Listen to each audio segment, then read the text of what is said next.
Yo guys, this little bitch here, I'm here with Dungeon Master with no life, or boom. This video is going to be a little different than your average what ifs. It's going to be a discussion between the both of us. We have it outlined on a super shiny piece of paper, and if you don't like that, so we're gonna do this like just free personality stuff. Like we're just gonna go throughout it, and we're gonna like voice some lines if we want to, and we think it's a good moment. Yeah. And I've asked my friend to help me with this because I have zero clue about some of the lore in this world. I'll have a timeline and a certain map to show you where he is, if you're confused. All right, Narbo, say hi. What's up, guys? I can't hear you, so I'm not expecting a response. It's okay. Alright, so I guess we start in the Cemetery of Ash, right? Yeah. Or when he's born, realistically. Like, anywhere. I mean, where can he be born in the Cemetery of Ash? Like, through the ash? No, he existed before, like... Yeah. He was with his dad. Like, of the ash. Basically, his dad was the past soul of Cinder, and now the dad's pretty tired from, like, ruling the world, because he's been burning for, like, eternity. Right. And now Deku's at the ripe age to take over. Is he, like, hollowing and stuff? Deku is undead. Yeah, he didn't have a real mother. He came from the ash, just like the main character. Orange Street. Of Dark Souls. And then this would be the main character. Well, an OP version of what you would do. Yeah, but Deku's like the new main character now. Yeah. Passing down a bit. So now, yeah, he would usually live in the final boss area, but there's like a huge castle there now because he didn't want to be sitting there forever just staring at a fire. So he built a whole castle there and has his own like moat around it now. But like Deku lives there technically, and like all the bosses are kind of just like walking around as Lords of Cinder. Like saluting him or some shit. Like, could you imagine having those guys as your personal militia? That'd be scary. Yeah, you're unstoppable. They're unstoppable. Yeah. This feels like Overlord. And then you got the second dude. He's like the most powerful of all. Right, and they had like and the Abyss Watchers were like their special ops unit. There, and Deku. So, I think that like his father would start out Deku like instantly into training once he turned like 5. Under the like a coach. One of the Abyss Watchers were like his coach, and right. They trained him. Right. And one day he was. Yeah. Well. Yeah. Go ahead.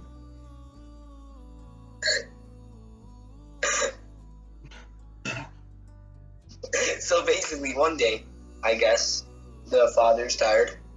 Fucking sends everybody to their places, and Deku embarks on his journey to becoming the Soul of Cinder. How about they have like when he embarks, he's like around either 10 or 11 or something, and he's been trained since he was. No. You want to send him out when he's 5? No, 16. Oh, 16. Okay. I see what you. Yeah, like when you can actually like have a chance in fights. Right. Have as a safekeeping guard, he sends like one of the Abyss Watchers, like a captain, like a lieutenant captain, to like watch him and to make sure that he's like, doing all the stuff right and keeps on going.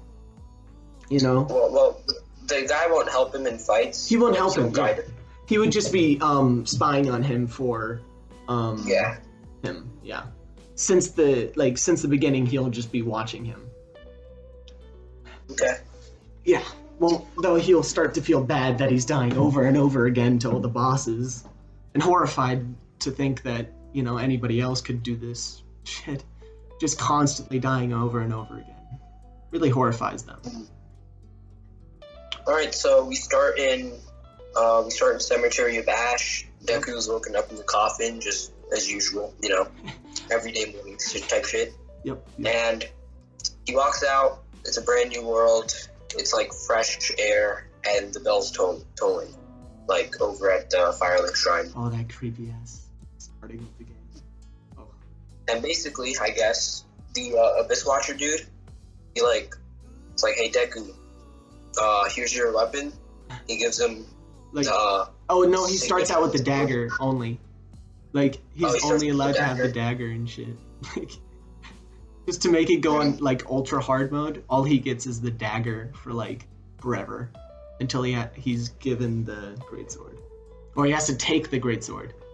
Like he has to strip it off. Iudex has the greatsword. Right. Like the first boss has the greatsword. The cold sword is the greatsword instead. Right. And they're starting because the dad really wants to see if he's actually serious about becoming, the Soul Cinder. He made the start so hard. Like he made it like he wanted to make sure his son was sure about this. Like this would represent the road ahead. So what was there, like 6? No, there was like 8 zombies in the original starting area. Now there's like a whole horde there, just waiting for you to come and then just push you off the cliff. This enrages Deku. I mean, he's constantly dying over and over again, and every time he returns, he's like getting madder and madder, and finally he like calms down by like the words of the remembering the words of the Abyss Watchers, how calm they are while they're fighting. Oh, another idea is maybe the dad removed some of the bonfires. Oh, true. To make it harder. So he has to stretch out his supplies or whatever. Right. So, he starts like sparing all of his stuff for later. Yeah, like the first bonfire, it's like right before the Iudex fight. Mm-hmm. Yeah, just like not have it. It's not that important of a bonfire. The dad's like, you don't really need that. He can survive, Yeah, just go ahead. Right.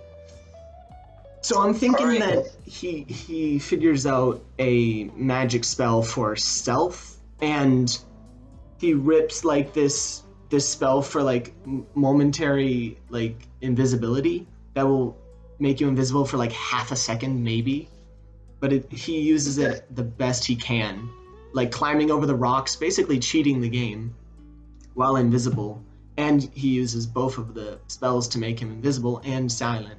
So he barely gets halfway, kills all of them around him before they can even react, and then continues on. Yeah, how OP is Deku? By this point, I mean, he was trained by the Abyss Watchers for what, like 8 years? 10 years? 10 years, yeah. So yeah, he's probably better than the boss of the Abyss Watchers, but it's just that it's made so much harder because his father knew that he was that strong. Alright, so basically he goes invisible, kills most of them. And this takes that takes like a ton of mana, by the way, which hurts him like physically or mentally. So after he does that, his invisibility runs out, and like the pack of dogs, there's like dogs sometimes. Right. They rip him apart. Jesus. Like one gets his foot, he's like, what the fuck? Mm-hmm. And then, before he can hit them, the other one's already jumping on him. Oh god, and he like barely misses one. Oh.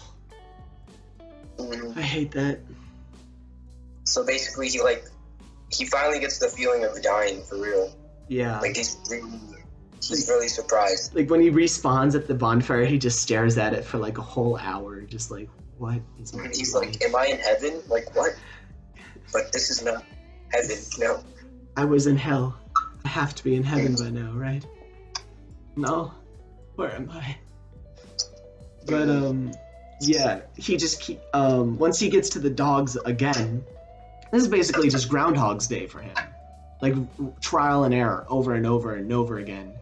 Just going back to the dogs, seeing what will work, until he finally figures out that he can take off the crossbow from one of the zombies that he kills, and kill 2 of the wolves that were coming straight at him, and then kick the third one before all the rest of the pack comes, giving him just barely enough time to cast another spell, which hurts him a lot, but allows him to barely slip through the portal into Iudex Gundyr's fight.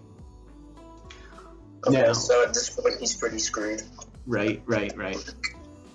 Yeah, because he only has a dagger against Iudex Gundyr. And this is going to be, the hard version of Iudex Gundyr, the champion. The champion? That's going to be the starting guy. Yeah, that's going to be... Then who's Champion Gundyr? Champion Gundyr, you see old Gundyr in the corner killed. Shit, then who's like the boss for Champion Gundyr in his place since he's over here? I was going to make it the Firekeeper as a surprise. He has to build up the mentality of I have to kill her to get passed through. And this is a test by his father. But that comes later. Yeah, it's really fucked up. But that's his father's tests. So damn. Alright, so he goes to Iudex. Mm-hmm. He sees him resting. Mm-hmm. He walks over. He notices the wolves, not the wolves, the dogs, and all the other soldiers are they stop chasing him. Yeah, they're just staring at him through the portal, waiting for him to die. And he's he flips them off as he takes up the spear he was gonna throw it at him, but he didn't realize that he took it out of Iudex Gundyr. And as he slowly rises up, he realizes that he's behind him. Oh, he's yeah. He takes off the spear, runs over to the portal, you guys scared of me now? Iudex behind him. I can hit all of you while standing in here, bitches. Just. Then he hears this charge attack and rips Deku in half, just with that slash. Jesus Christ. Yeah. Deku falls on the ground, looks up, he's like, what the fuck? He still gets to live for a second just so that he can dread, Yeah, you can see how he died. Mm-hmm. It's legs flailing over there. And run away. Alright, so Deku respawns, Does all he's that. had enough shit from the zombies. Yeah. So he runs past them. He's fast enough by now. He good with he it. just strict. Right, yeah. Although this will tire him out for the battle later, but he finds it worthy enough to just not have to deal with those bitches. Yeah, it's better than actually fighting. Yeah. Alright, so Deku goes to Iudex, takes out the sword. He's ready for him. Iudex's face with his dagger. Right. Thinking that he won, though, he takes his hand off the dagger and is readies up a huge attack with the polearm, and then Iudex Gundyr's eyes light up with red and turning into the demon thing. Though he pushing Deku back into the corner, basically almost breaking a lot of his bones because of how hard of a hit that was from Iudex Gundyr. Champion Gundyr turning into a demon. And that battle is going to be hard. But with the dagger still in him, I'm thinking that he also knows how to use polearms, but it's so hard against Gundyr. Even though he stole his polearm, Gundyr is just so big and fat, but he hits the dagger that he had stabbed into his neck earlier further in, cutting off his Gundyr's air supply. And Gundyr falls to his knees and he's yes! Yes! He's fuck you, Gundyr! Fuck all ya! And he starts walking out, but Gundyr still has a may not be able to breathe, but he's still a demon, and kills him before he leaves. And Deku rages so hard at this point, that he goes in. He stands over Champion Gundyr about to hit him. Yeah. Champion sends one of his tentacles and just impales him. Mm-hmm. Oh and my Deku God. just flies up in the air What the fuck?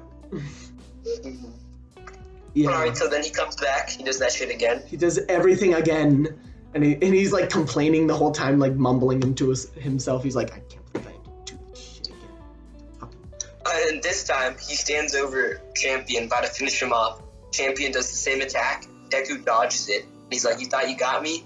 and then a second tentacle comes out of nowhere and just gets him again. He's just like, he responds, he's like, bullshit! What? Fucking hell. That was my armor right there. Is there no fucking way to just kill him? And the fucking, the guy that's watching him is like, maybe I should help him, but then he's like, nah, he's got this. He does it all over again. Dodges the first tentacle. Gets through most of the thing easily, dodges the first tentacle, blocks the second one with the polearm. He knows that he's going to get hit by a third one this time. He's just trying to predict where it's coming from. So he just stands there as Gundyr just stares at him and then falls to the ground dead. And he was like, that was it? I just had to wait? I didn't have to... Are you fucking kidding me? And his father's like, in his head, he's like, yup. And he's like, fuck! So then the portal's like, yeah, you won! And then it's like the bonfire lights up. And like... Right, yeah. And when you absorb, like, champion Gundyr's soul, you level up a lot, right, in the normal game? But he's a normal person, like he's an NPC, who don't gain levels. So... that soul's kind of useless. When he figures this out, he's like, what is this for? They're like, usually you would level up with it, but, you know, like... Oh, well, you can get the weapon too. Yeah, but I'm making it so that, like, you know, this is a really hard challenge for him, because he would instantly just get his polearm, right? And just fuck up everybody. So he can't even cash it in. But he cashes it in for souls, which gives him, like, 1 billion throwing knives. And now he has to learn how to use throwing knives in the suicide forests. Correct? Well, okay, it's an interesting choice to buy throwing knives. Well, think about it. He doesn't have to deal with the people, and he can instantly just headshot them from, like, 15 feet away.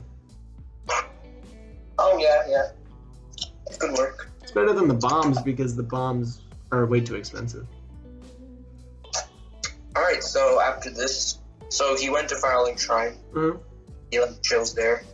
He just chills. He embeds the coil. He meets the Firekeeper, the blacksmith, basically the only 2 people there at the time, and the handmaid. Right. That's where he bought the knives from. Right. So he talks to the Firekeeper. She's like, you must head to Lothric. That's where you will... Oh, how about this, his father's Firekeeper?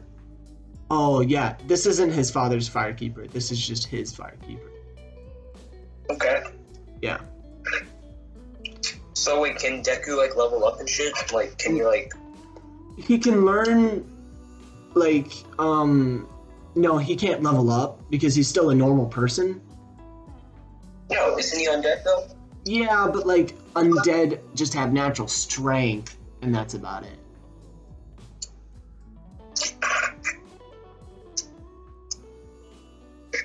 He can reverse that, though. Reverse his undeadness. Which would be but that comes later. That comes later, yeah. So right now, he's, like, not that powerful. No. He's actually pretty weak comparatively to, like, our main characters that are able to just, like, level up. But, like, he's learning through experience, like, how to deal with all of these enemies. And remember, this is real life to him. So remembering, because half your deaths in Dark Souls are because you forget about the character, the enemies, strategies and what they're gonna do. It's halfly that battle. That is like half the battle. Not even all the strength and dexterity in the world will not help you against, like, somebody who's gonna backstab you right as they spawn. No? I guess so. Alright, so it's like a soul level 1 run. Yeah, he has to go through the whole entire game as a level 1. Oh god. Yeah, it's going to be a trouble road for him. Okay, so basically he gets like 2-shotted by everything. Yeah, unless he dodges it. So basically, he's just going to have to remember every single like attack and move anybody does. Like he memorizes them, he gets them down, and he'll just strategically die in front of somebody just to know what they'll do. You know? So that he could respawn with the knowledge of what they do. Oh, okay. He'll like kill himself.